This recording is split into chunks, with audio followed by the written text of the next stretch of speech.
महाराष्ट्राचा कारभार आता मराठीतच चालेल. आपल्याला वाटतं की परकीयांविरुद्ध लढा फक्त तलवारीने लढला गेला, पण जस्ट माहितीसाठी सांगतो तसं नाही आहे.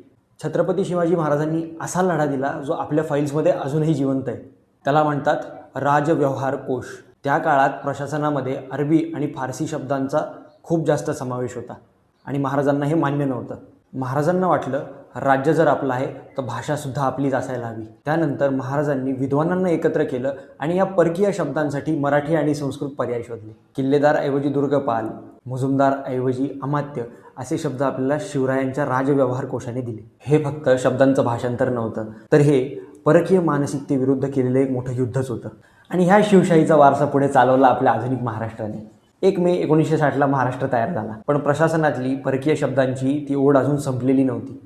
शिवरायांचा हाच आदर्श समोर ठेवून 1964मध्ये राजभाषा कायदा मंजूर करण्यात आला, ज्याने अधिकृतपणे सांगितलं की महाराष्ट्राचा कारभार आता मराठीतच चालेल. कायदा कागदावर आणणं सोपं होतं, पण खरी कसोटी होती तो कायदा अंमलात आणण्याची. या कसोटीची गोष्ट पुढच्या भागात.